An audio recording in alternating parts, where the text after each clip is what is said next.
We're here at New York NFT conference today, and I'm here with my good friend Raymond St. and he is the inventor of SEO. Esaiyo. Sorry about that. If I invented SEO, that would be a very, very different thing. Yeah, that would be. I had SEO on my mind for some reason. But it's amazing to be here with you, the godfather of tech. Interesting. I mean, seriously, This is awesome. So, Tim, let's talk about what we were talking about the other night. We were talking about democratization and protecting AI and those that are going to be using AI. And we were talking about the new OS type stuff. Yes, exactly. New layer. Okay. Yeah, the question, right? So NFTs are NFT NYC right now. NFTs are for artists, right? They were for artists to put art on chain, create royalties over time. They became this crazy hyper-selling marketplace. Yep.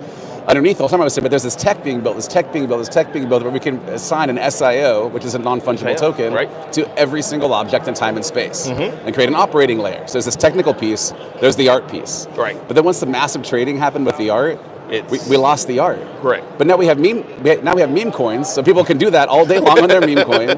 Give the NFTs back to the artists. Let it be for artists and art collectors, right? Or the collectors of collections. But underneath it, there's this data layer that can connect everything. Correct. And we were talking about the problem I've been trying to solve for the last 2 months with my company, as we're working in Barbados. Right. As we're working, we have a team climbing Mount Everest next week to start gathering data with the government, climbing up and mapping out the points along the trail to base camp. Right. So we'll have an understanding of this historic place, the people, places, and things, all in this data layer, right? We were talking about an OS, what I couldn't get over, right? So we're talking about the operating system, right? So going all the way back to like the first computer, PC basic, DOS, MS DOS, Exactly, right in that. So I was like, okay, so you have to have this hardware, you must have an operating system. Right. And we're like, okay, so this hardware and operating system, what is the hardware and operating system for the next version of this? Right. Right, and we were talking, and you were like, I was thinking about all these different components, these different Web 3, Web 2 components, all in this big, kind of accessible layer. Right. And you said, I was talking about more of, we moved from keyboard, mouse, or we went from keyboard to a screen. And then we went from that keyboard to a mouse and a screen. Then we moved to what we call these iPads today, touch. And we've been always striving to go with communication verbally. And now we have this new onset of natural language processors, NLPs. Everybody heard about it. It's not something that only OpenAI is doing. It's an industry standard. And from that standpoint, I look at that as a new way of communicating, because it can understand us a lot better than the old computers could do in the old days. It's also a translator between languages and barriers of even within the same language itself. So like English, we have multiple different types of English. You have the Queen's English, you have American English, then you have Ebonics, then you have all the slang that go in there. And so that helps us communicate with each other better. But what I was saying as far as the next integration layer is, people started doing the touching, and now people want to start talking. And the more we talk to that computer, basically it learns more about us, and it makes it a lot easier and accessible. So if you go back to Star Trek, you never seen people running around with a keyboard on Star Trek. Nope. They say computer, analyze, first Star Trek. That's, I believe, is that layer that we're talking about as far as how people are going to interface with technology going forward. And it makes it a lot more accessible, because we all speak, we all can talk, but a lot of us can't type. A lot of us don't have digits to push buttons. But with the point of a computer where it can actually understand how we talk and how we speak languages, that's a new shift in how computers interface with humans. Yes, and so that's the AI, right? Yes. So the AI becomes the operating system. Absolutely. But what does it operate on? It operates on a data layer. It has to have a data layer that has a unique ID, a unique identifier for every single object in time and space and its context. Right. Which is an SIO, which is our patent, which is technology that we've been building. Right. Which actually helps with, your patent helps with traceability and accountability.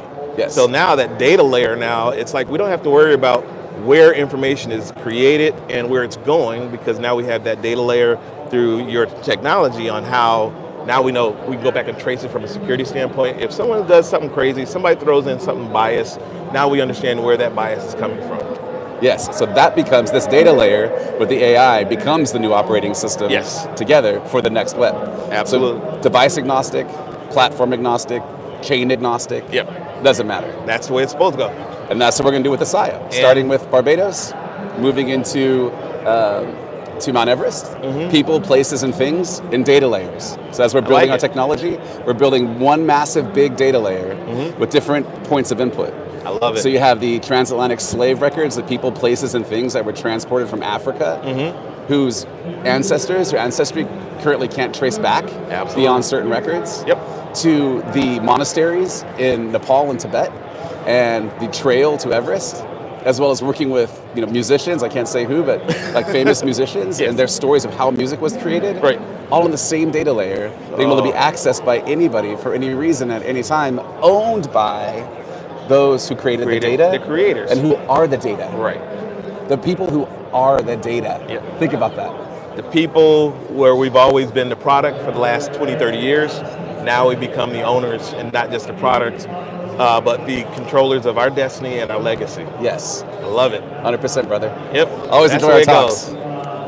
This is Tim Bates and Martin, and we're at New NYC 2024. You know what, Tim? I love you, bro. I'm going crazy. We've known each other for how long? And I'm Martin. This is Raymond St. Martin St. This guy's done 100 interviews already. And I'm like calling him Martin in his last name, and and he's thinking about lunch. I'm thinking about lunch, but it's Raymond. Yeah. And Raymond is my good friend, and it's crazy because I keep calling him Martin, but you look like a Martin sometimes. It must be the hoodie. Yeah. And here we go. So now I'm Martin. So it's Tim and Raymond, and we're off.